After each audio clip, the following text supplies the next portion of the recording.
신약이 더 중요하지 이럽니다.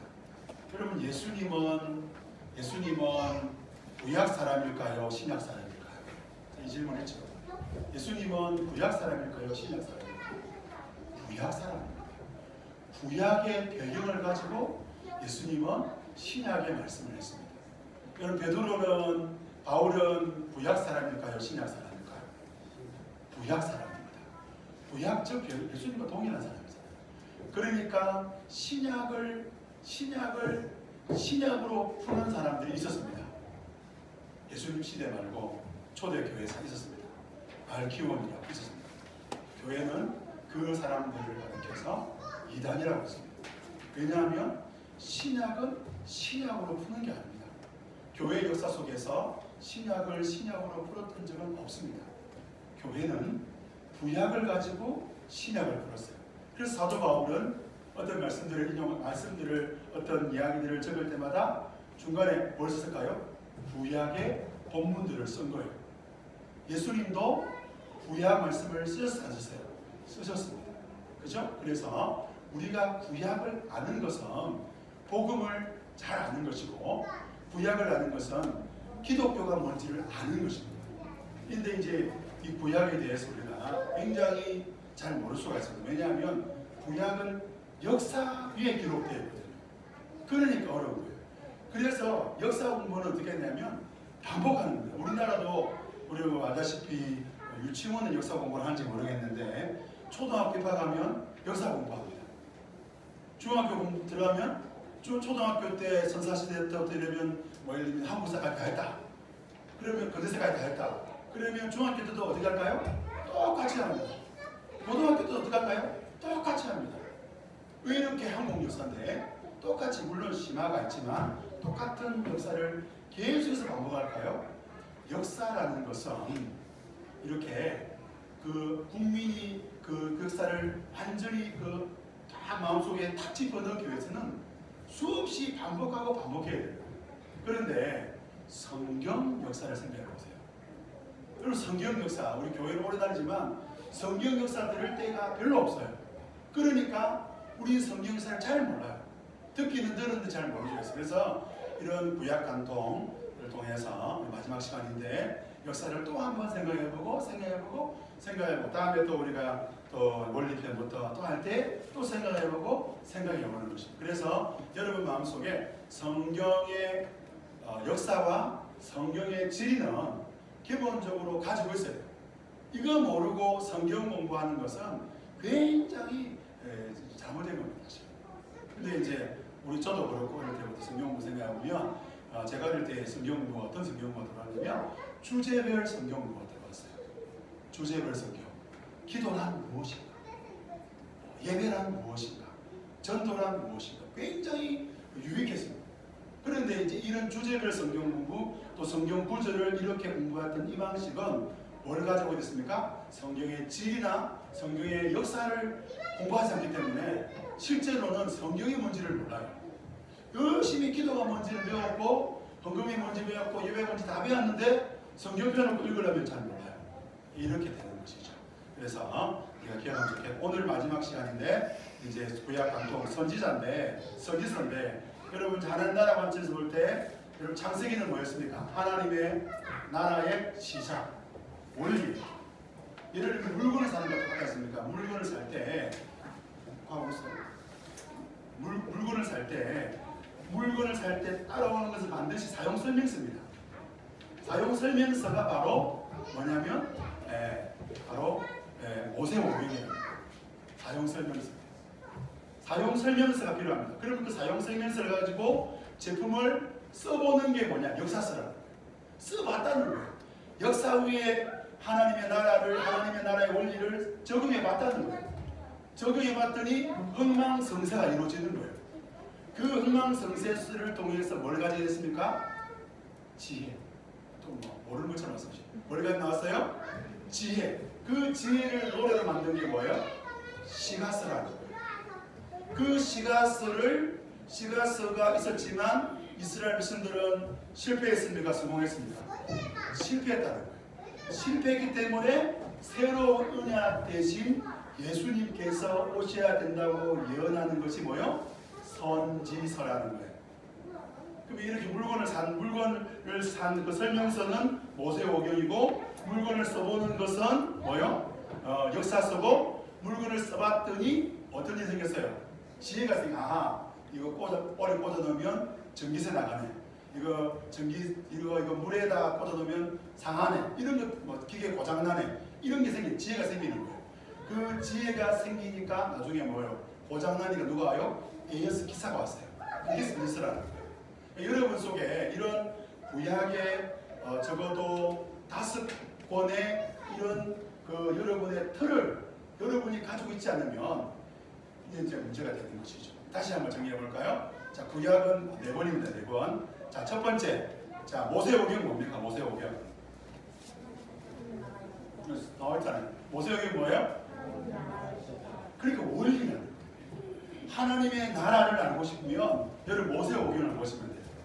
모세오경 중에 여러분 너무 많다. 그럼 신명기만 보시면 돼요. 신명기도 너무 많다. 신명기 안에 십계명만 보시면 되는 거예요. 그게 하나님 나라의 원리인 거예요. 그러면 역사서는 뭐예요? 하나님 나라의 그러니까요. 그거를 적용했다는 거예요. 발전 과정을 다르게 말하면 적용했다는 거예요. 여러분 시가서는 뭡니까? 하나님 나라 백성의 경험과 지혜라는 거예요. 하나님의 나라를 삶에 적용해보면 지혜가 생깁니다. 여러분 인생 가운데 하나님의 나라를 적용해보면 그 결과들이 나와. 역사 속에서. 그 역사 속에서 나온 그 경험들이 여러분의 뭐요? 지혜가 되는 거예요. 여러분, 여러분의 그 지혜를, 하나님 나라의 지혜를 여러분의 자녀들에게 전수하는 것을 뭐라 해요? 신앙의 전수라 그러는 거예요. 신앙이 어떻게 전수됐느냐? 신앙은 여러분의 역사 속에서 적용되었던 그것들을 어떻게 해요? 그 지혜를 자녀들에게 주는 게 뭐예요? 그래서 자녀들에게 신앙을 주고 싶다. 그러면 그거를 좀 지혜를 주고 싶다. 그럼 뭘 읽으면 돼요? 시가서 읽으면 돼요. 여러분, 그런데 이스라엘 백성들이 뭐예요? 실패했다는 거예요. 새 언약이에요. 그래서 저는 특별히 여러분들이 마태복음, 마가복음, 누가복음, 요한복음 같은 그런 복음서를 이해하려면요, 적어도 여러분은 선지서를 읽으셔야 돼요. 왜 선지서를 읽어야 돼요? 선지서에 예언하고 있는 거예요. 이런 예수님이 오신다. 그런데 우리는 선지서 안 읽고 바로 뭘 읽었어요? 지금까지? 마태복음 읽은 거예요. 그리고 어떤 분들은 이제 우리가 특별히 사형리의 영향을 받아가지고 뭐부터 읽었어요? 요한복음부터 읽으세요. 이런 이야기 있잖아요. 요한복음. 요한복음 읽어보니까 어떻습니까? 이해가 안 되는 거예요. 이해가 되긴 되죠. 아, 예수님이 기적을 하겠구나. 이거는 나는 뭐다. 나는 뭐 포도나무다. 나는 길이다. 뭐 이런 이야기를 듣기는 들었지만 왜 예수님이 그 말씀을 하셨는가에 대해서 우리가 이해를 못하는 이유는 뭘 안 읽어서? 선지서를 안 읽어서 그런 거예요. 네. 그런 거예요. 성경은 굉장히 논리적으로 되어 있습니다. 그렇게 이걸 읽으면 이걸 이해할 수 있게 되어 있어요. 그래서 우리가 여러분 이제 보니까 오늘 지금 여러분 저와 순서를 딸리 같이 하셨으면 이제 사실 말라기까지 다 여러분이 이제 오늘 하면 말라기까지 다 표시를 하셔야 되는데 뒤에 보면 페이지가 여러분 요번에는 없죠. 요번에는 없구나. 에스겔까지인데 우리 4가 앞에 보면 54쪽에 보면 에스겔 48장 35절까지 여러분이 이렇게 표시를 하시면 됩니다. 그래서 이런 표시된 성경 구절들만 여러분이 읽으셔도 충분히 선지서를 이해할 수 있도록 친절하게 안내되어 있습니다. 여러분 성경책에다가 꼭 줄을 좀 그어주면 됩니다. 이번 우리 15주 과정은 줄긋기예요. 줄긋기. 읽으라는 거 아니에요. 그냥 줄만 끄면 돼요. 줄 열심히 끄시길 바랍니다. 네, 그래서 목사님 근데 지금도 끄시면 돼요. 끄면 돼요. 그냥 끄면 돼. 왜? 성경은 목적을 가지고 의도를 가지고 되어 있다는 것입니다. 자, 우리 4과 우리 55쪽 시가선언 있죠. 우리 조지사님 한번 읽어주시겠습니까? 밑에 시가선언 있죠. 55쪽 밑에.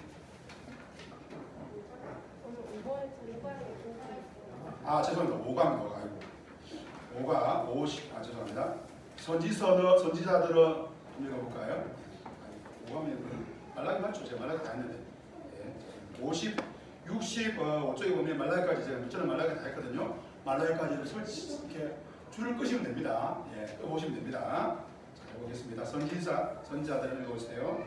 선지자들은 정치와 종교가 통합되어 마이크를 쳐주셔야 됩니다. 녹음해서 다른 분들 좀 오셔야 돼가지고. 예, 감사합니다. 올리고. 네. 선지자들은 정치와 종교가 통합되어 있던 사사시대에서 정치와 종교가 분리되는 왕조 시대로 넘어가면서 자연스럽게 등장했다.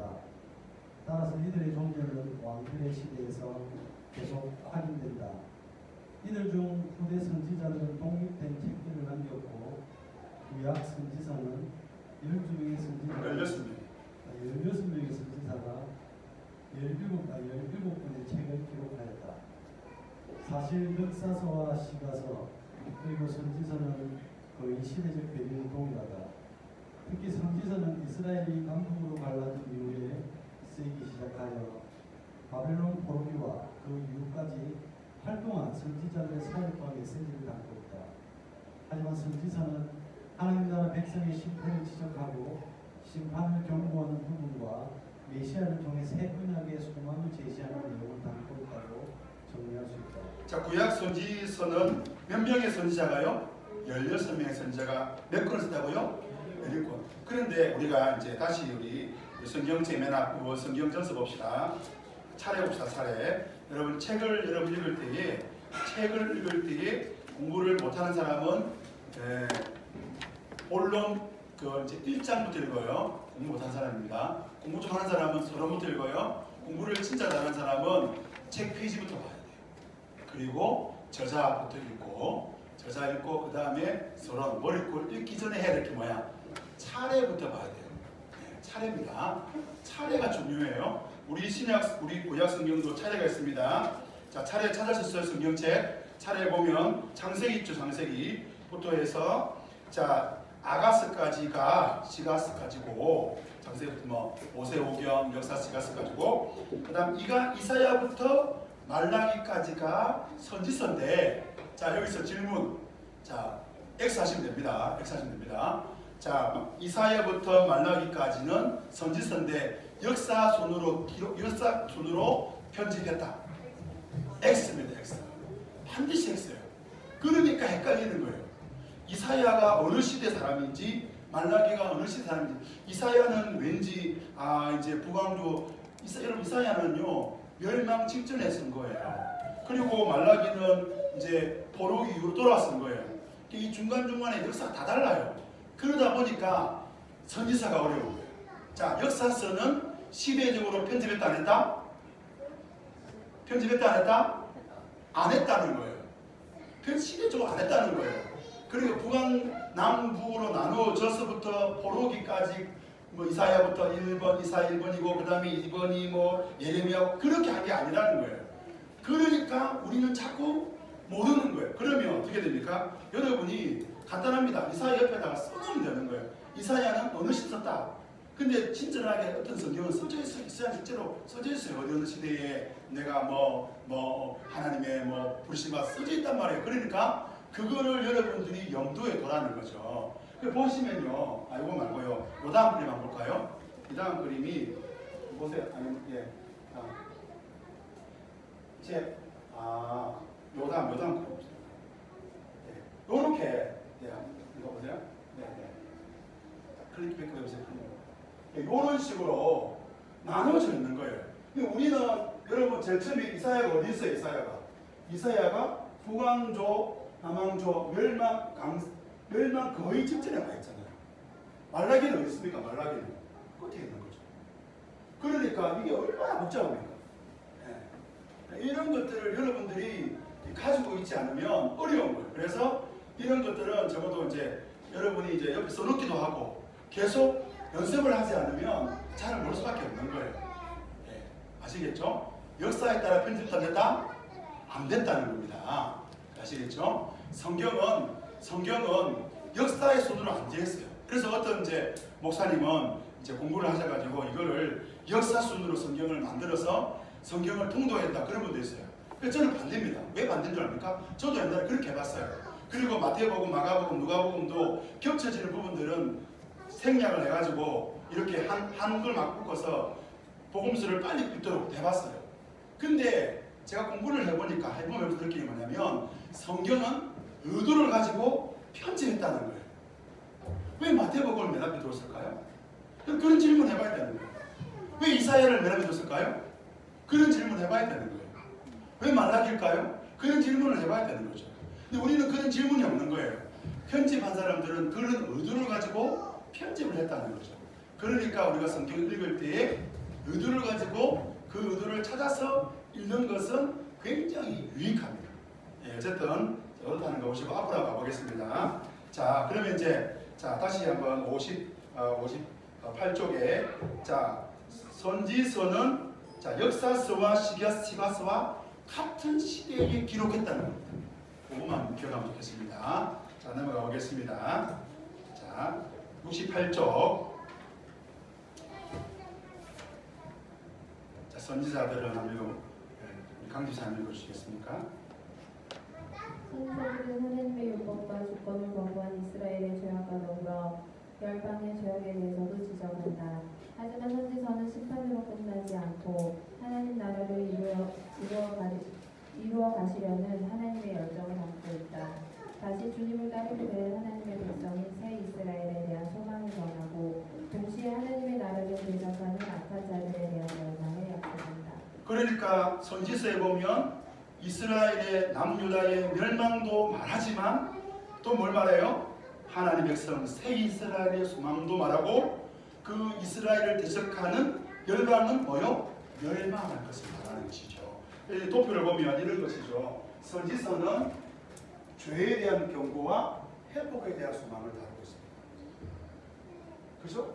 그래서 남유다와 이스라엘 그 열방에 대해서 회복을 말씀하시면서 동시에 심판을 말씀하시는 거죠. 이런 구도로 되어 있습니다. 그래서 이제 그 다음 그림 보시면요. 그 다음 그림 볼까요? 우리가 보면 이제 몇 번 클릭해 주세요. 예. 보시면 보시면 이 남유다와 북이스라엘과 열방이 있는데요. 자 한눈에 봐도 남유다 선지자가 많습니까? 북이스라엘 선지자가 많습니까? 네? 선지자가 누가 많냐고요? 남유다가 많은 거예요. 그게 뭘 의미할까요? 여러분 이 질문해봐야 돼요. 궁금하지 않나요? 하나님은 왜 북이스라엘도 나쁜 짓 많이 했거든요. 북이스라엘은 끝없이 막 처음부터 끝까지 계속 나쁜 짓을 했어요. 그 남유다 같은 경우는 문하세 지파 문하세 왕이라는 문하세 왕이라는 그 이후로 이제 나쁜 짓 많이 했어요. 그러면 여러분 같으면 누구에게 이런 좀 뭐랄까요? 이런 선지자를 많이 보내겠습니까?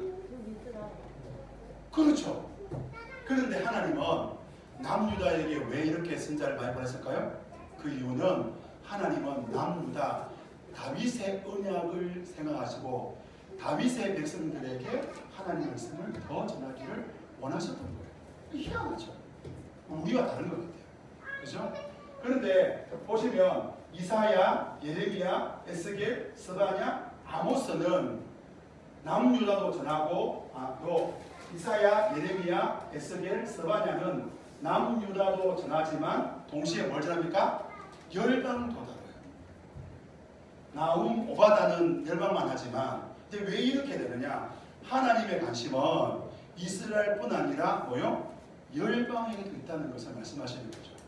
그래서 자 보세요. 예수님께서 오셔가지고 제자들에게 뭐라 했습니까? 너희는 가서 온 천하에 복음을 전해라. 너희는 또 그 사도행전 1장에 가보면 예루살렘과 그죠? 온 유다와 사마리아 어디까지? 땅 끝까지.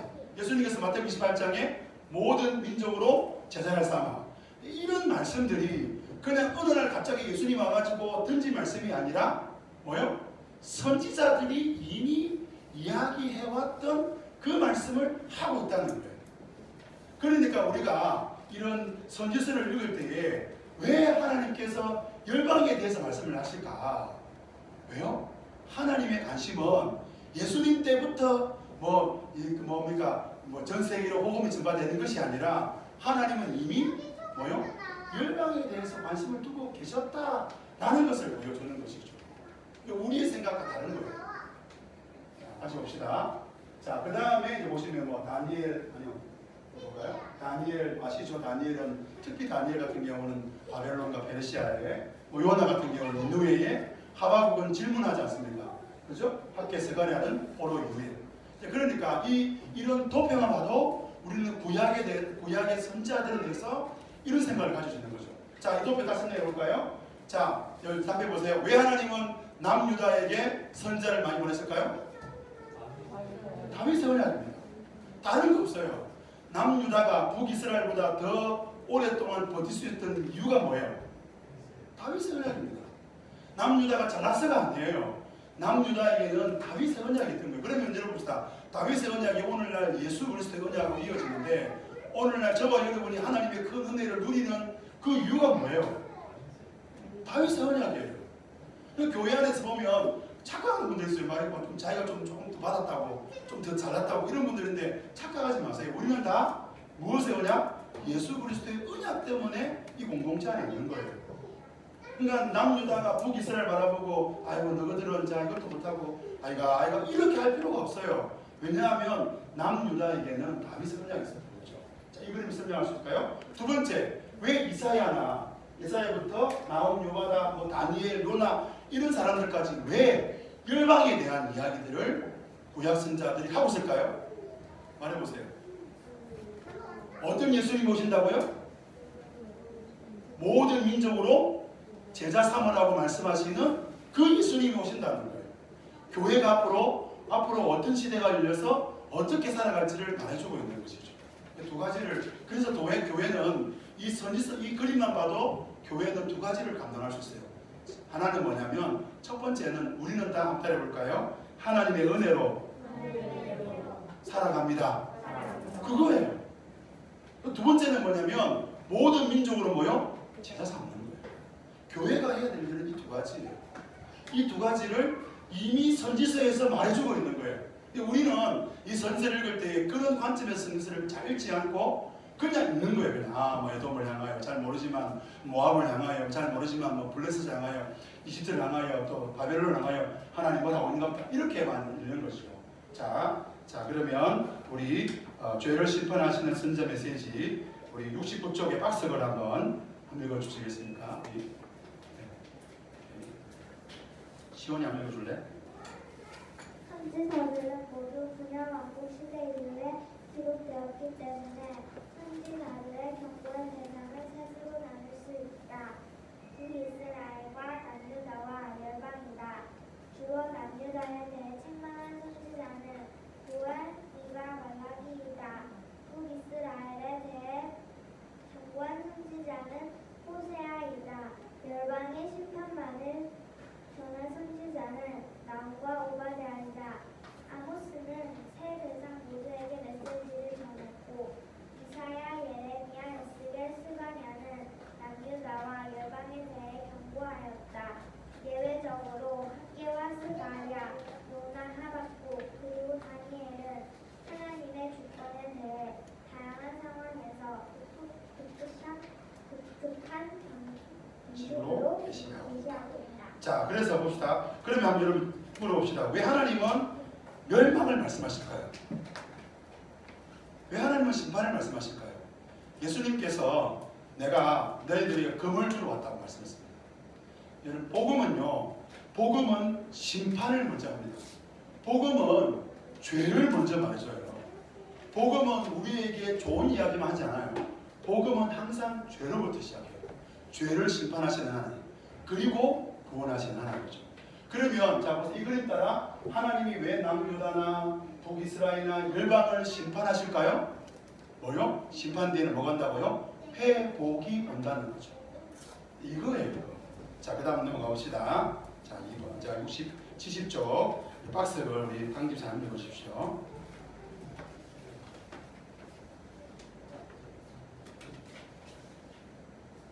강미현 집사님 읽었습니까? 아니, 우리 목사님 읽어주세요. 목사님. 책을 안 읽어주세요. 책 있는데. 남유다의 전방위에 하나님께로 돌아올 것을 가르친 선지자는 요엘이고 북이스라엘이 멸망하는 과정으로 접어드는 여로보암 왕 때 호세아, 아모스, 요나가 사역하였다.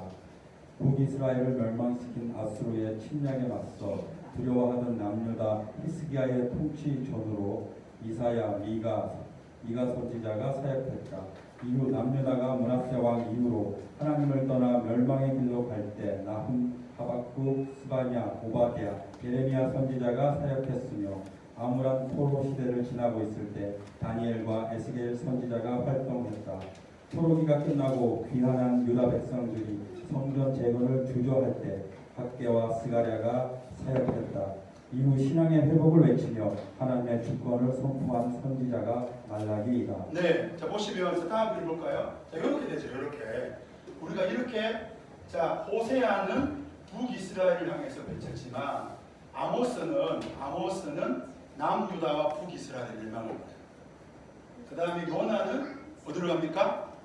그죠? 요나가 니느웨에 있는 그죠? 니느웨로 가야 되는데 니느웨로 가지 않고 다시스로 가려는 배를 타고 가다가 물고기 뱃속에 들어가서 그죠? 니느웨에 가서 아수르의 수도인 니느웨에 가서 복음을 전했는데 회개를 전했는데 아수르는 회개합니까? 회개하지 않습니까? 회개하죠. 그리고 잘 보시면 제가 자주 말씀드리지만 여러분 아수르가 먼저 멸망했습니까? 북이스라엘이 먼저 멸망했습니까? 북이스라엘. 그러니까 이게 이 북이스라엘에 대해서 우리가 진짜 정말 하나님께서 마지막으로 안 돼가지고 이 요나를 통해서 보여준 거예요. 너 정말 부끄럽게 만든 거예요. 야, 니누이도 회개하는데 너 와 회개 안 하는 이거예요. 우리는 자꾸 이제 요나 선지자 있잖아요.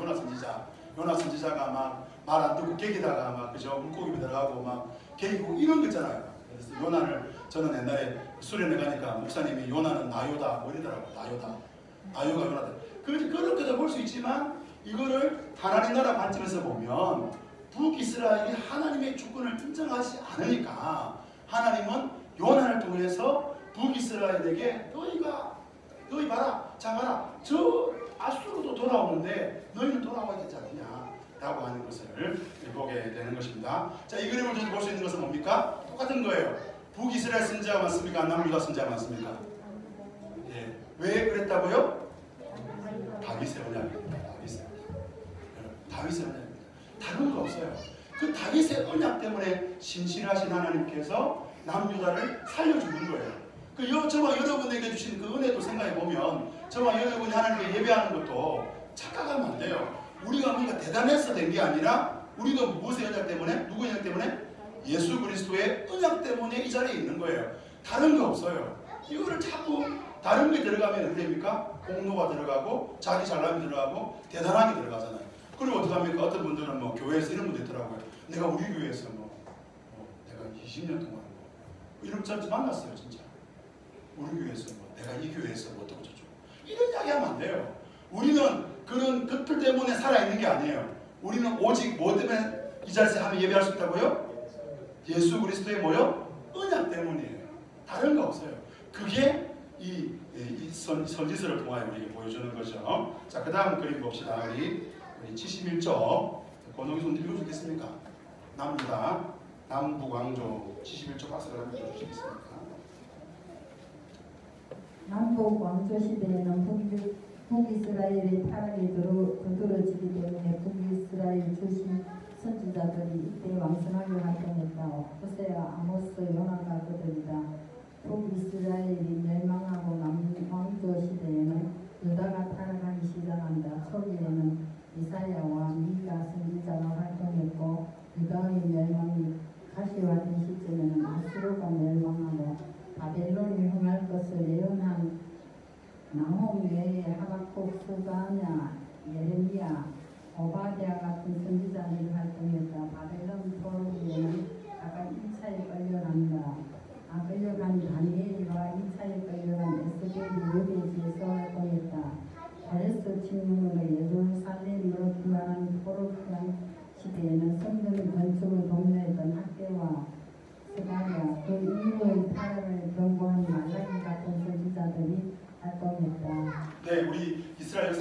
그랬죠. 이스라엘 역사는요. 그러니까 솔로몬 이후로 남북으로 나누어지는데 4개의 시대 구분이 있습니다. 4개의 시대 구분. 이렇게 할 수 있어요. 첫 번째는 남북으로 나누어진 시대예요. 그 다음에 유다만 남은 시대예요. 자, 그 다음에는 포로 시대예요. 그 다음에 포로 이후 시대예요. 이렇게 나눠지는 거예요. 이거를 계속 여러분 머릿속에 넣어 두셔야 돼요. 자, 다시 정리해봅시다. 자, 솔로몬 이후로 뭐라고 난다고요? 남북으로 나누어지죠. 자, 북이 먼저 망합니다. 그 다음에 남한북 시대. 남이 망합니다. 포로 시대. 자, 포로로 잡혀갔던 남유다 백성들이 페르시아 고레스라는 왕이 돌아가라 해서 포로 귀환 시대. 이렇게 4개가 나눕니다. 이 4개의 시대 가운데 이런 선지자들이 있었던 거예요. 자, 호세아, 아모스, 요나가 왜 이 사람들이 여기에 있을까요? 왜 여기 있을까요? 북이스라엘이 멸망했기 때문에 이후로 선지자가 없는 것도 있어요. 자, 그 다음에 자, 우리 아까 제가 차례에서 보니까 이사야가 왜 처음 나온다 했을까요? 여러분 아까 봤잖아요. 아가담 이사야잖아요. 왜 이사야가 제일 먼저 나올까요? 이사야는 어느 나라에서 예언하고 있어요? 자, 보세요. 여러분 구약 성경을 유대인들이 구약 성경을 이렇게 39권을 모을 때 어떻게 했냐면 대선지서, 소선지서 이렇게 모았어요. 근데 대선지서는 맨 앞에, 물론 전부 다 이제 북이스라엘 선지자들은 다 소선지자인데 왜 하필이면 이사야를 맨 앞에 대시작해 뒀을까요? 무엇의 언약을 기억하고? 예. 그래서 이사야서에는요, 이 다윗의 언약이 계속 설명하고 있어요. 회복이라는 게 있어요. 이해가 되시죠? 그렇죠? 자, 그래서 이사야, 그 다음에 자 보시면 포로 돌아와서 학대 스가랴 말라기. 자, 이 사람들이 포로 유시 되는 거죠.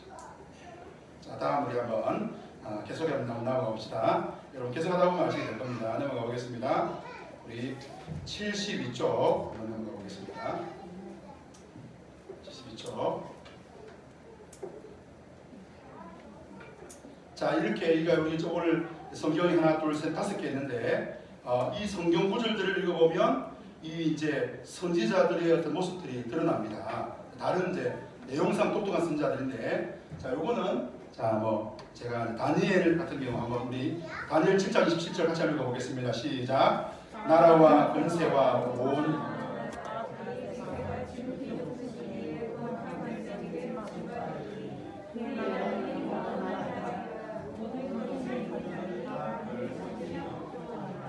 자, 모든 그 권세 있는 자들은 다 그를 뭐하며? 그렇죠. 이게 뭐예요? 다니엘이 포로로 잡혀갔는데 지금 다니엘이 말하고 있는 것은 뭐냐면 하나님 나라가 영원하다는 걸 이야기하는 거예요. 그러니까 다니엘서는요, 하나님 나라가 영원한 거예요. 우리는 자꾸 다니엘서 읽을 때 우리는 그러잖아요. 다니엘과 새 친구. 그죠? 다니엘 같은 믿음을 줬어요. 우리나라 망해야 돼요. 그런 기도 하지 마세요. 자녀를 잘하는 다니엘 같은 믿음을 주세요. 그럼 쫄딱 망해야 돼요. 그럼 다니엘이 굉장히 좋은 사람처럼 보이면 불쌍하잖아요. 다니엘은 불쌍한 사람입니다. 왜 불쌍합니까? 똑똑했는데 자기 나라 안 망했으면 자기 나라에서, 왜냐하면 다니엘은 귀족이거든요. 나라 안 망했으면요, 다니엘은 남유다에서 떵떵거리고 잘 살면서 진짜 부하들 키워가면서 멋지게 살아갈 인생이에요. 그런데 그 다니엘이 어땠습니까? 하나님이 멸망시켜가지고 포로로 잡혀가가지고 그냥 포로로 잡혀갈 때 말 타고 간 게 아니에요. 끌려간 거예요. 그냥 비참하게 갔는데 그래도 왕족이라서 살아남은 거예요. 그리고 왕의 진미를 먹지 않고 이런저런 것들, 그가 왕의 측근이 되어서 국무총리가 되었지만 끝없이 그 주변 사람들에 의해서 죽임을 당할지 모르는 그런 불안과 절망 속에서 그가 계속해서 들었던 게 뭡니까? 하나님 나라는 영원하다는 거예요. 다니엘서는 하나님 나라는 영원하다는 메시지예요. 그러니까 이 다니엘처럼 되게 해주세요. 자식 망칩니까? 큰일 납니다. 나라를 두고 그리 가면 안 돼요. 그리고 그 자식이 너무 날아가가지고 죽도록 고생하는 거, 그런 기도 하지 마세요. 이거 아닙니다. 착각하는 거예요. 두 번째로 요나는 뭡니까? 요나는 한번 읽어볼까요? 우리 요나서 4장 11절 말씀 읽어보겠습니다. 시작. 좌우를 분별하지 못하는 자가 12만 명이요 가축도 많이 있나니 내가 어찌 아끼지 아니하겠느냐? 예, 이건 뭘 의미합니까? 물론 아까 제가 첫 번째 말씀드린 중 하나는 뭐였냐면 아수르를 통하여 이스라엘이 돌아오게 하는 것도 있지만 우리가 말했죠. 왜 열방에 대해서 하나님 말씀하실까요? 생각하십니까? 아까 제가 말씀드렸잖아요. 왜 선지자들은 열방에 대한 이야기를 할까요? 하나님께서 열방을 뭐요? 회복해 하시기를 원하는 거죠. 그러면 그 회복해 하시는 그 새 언약이 이루어진 것을 선포하신 분이 예수님인 거죠. 그래서 예수님께서 마태복음 28장에 모든 민족으로 제자를 삼아 아버지 아들과 성령의 이름으로 세례를 주고 이 말씀을 하신 것은 바로 요나스 말씀을 요나스에 말하고 있던 그 선지자가 왔다는 거예요. 그분이 왔다는 거예요. 즉 요나를 통해 뭘 말합니까? 니느웨의 12만 명. 여러분 유대인들 입장에서 볼 때 니느웨의 12만 명은 구원받을 사람들입니까? 지옥의 불쏘시개로 사용되어질 사람입니까? 그렇죠. 그럴 사람들인데 왜 하나님이 이 말씀하실까요? 이렇게 니느웨의 12만 명을 살릴 그 새 선지자가 새 언약의 그 선지자가 올 것이다. 그가 누굽니까? 예수 그리스도 오실 것이라는 것을 요나스를 통하여 우리에게 보여주는 것이죠. 우리 오바다 1장 8절 말씀 같이 한번 읽어보겠습니다. 야곱의 족속은 불이 될 것이며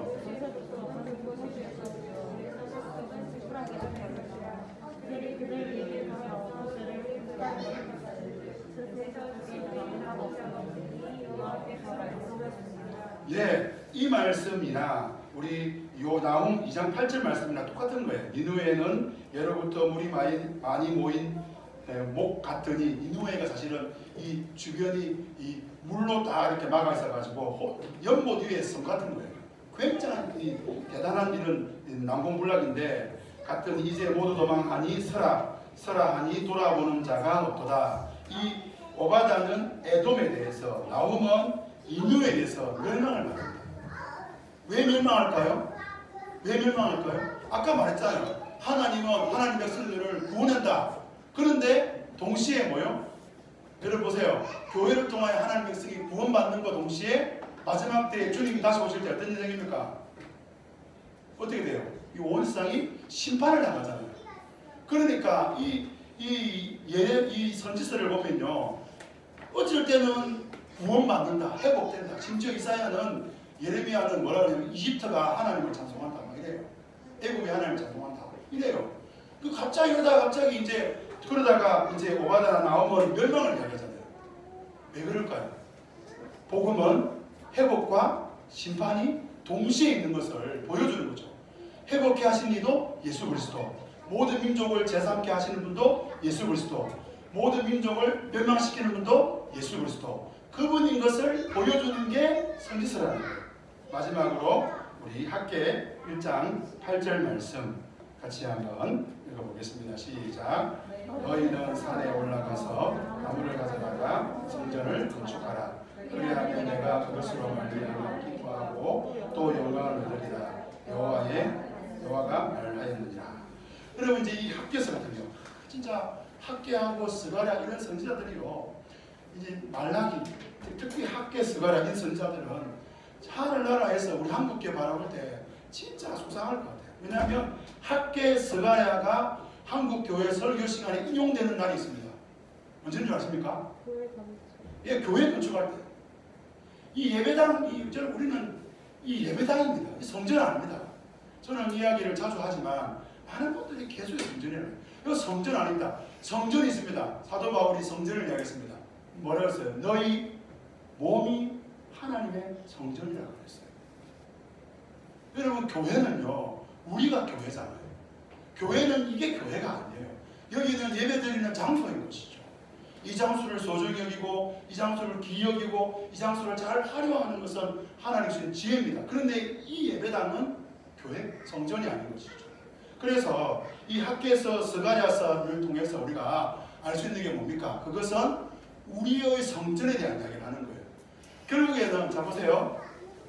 자 역사적으로 볼 때 왜 그 포로 귀한 이후에 스가랴, 학계, 말라기 이런 말씀들이 왜 뒤에 있을까요? 선지서 뒤에?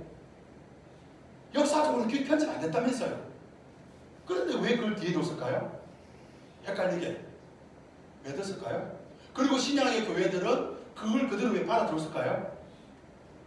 교회가 생각해보니까 성도가 아까 말씀드린 것처럼 주님의 다윗의 언약, 예수 그리스도의 언약으로 와서 그리고 복음을 전하고 이런 것들과 함께 제일 중요한 것은 무엇을 건축하는 것? 성전을 건축하는 것. 이거라는 거예요. 그래서 우리가 학개, 스가랴, 말라기 이런 걸 읽을 때요, 예배당 지어야 되겠다 이런 말씀으로, 아니면 뭐 힘으로 안 되고 능으로 안 되고 오직 성령으로 되느니라, 그래서 성령 충만이다, 이거 아닙니다. 그 말씀 아니에요. 예배당 잘 지어라 이 말씀 아닙니다. 어떤 말씀입니까? 이 말씀은 결국 우리의 신앙의 중심은 우리 각자가 하나님의 성전인 것을 알고 하나님 앞에 성전 세워가는 이 운동회라는 거예요.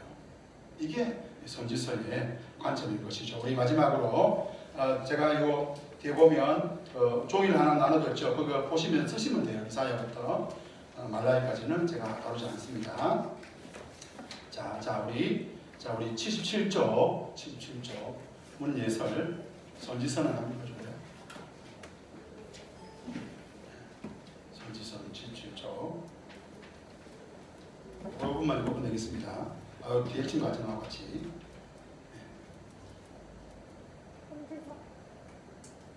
선지서는 심판과 공고를 일제시에 그치지 않는다.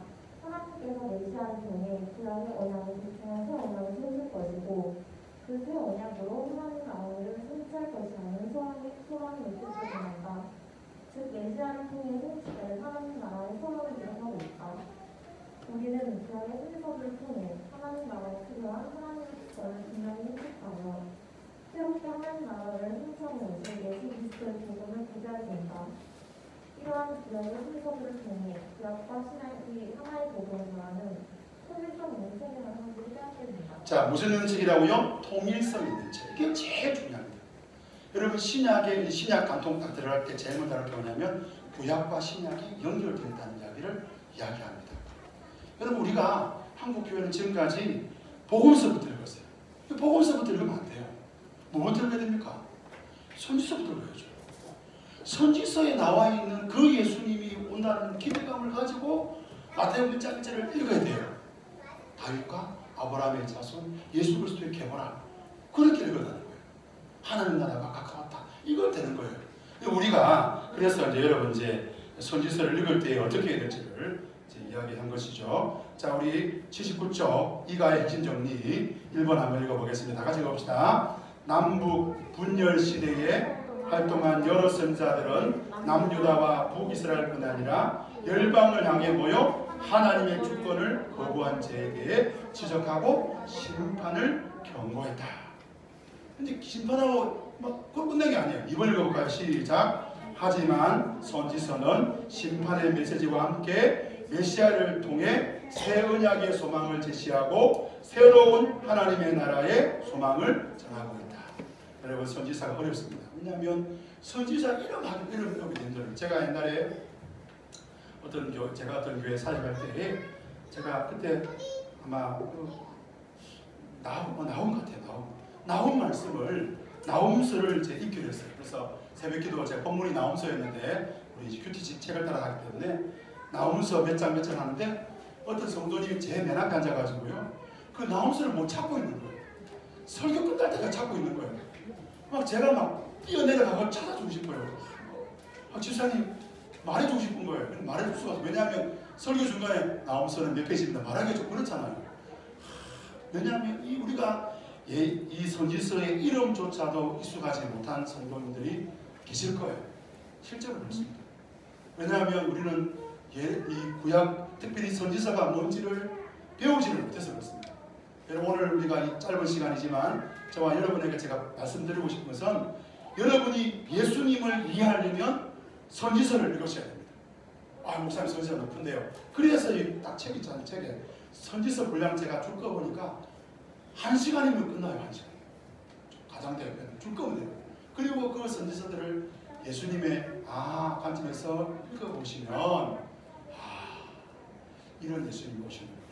지금 구약의 선지자가 지금 열방을 지금 향하여 막 회개하라, 뭐 심판한다 그런 말씀을 하고 있으면 아 그런 예수님 오시겠구나. 회복을 선포하고 있다. 아 그런 예수님 오시겠구나.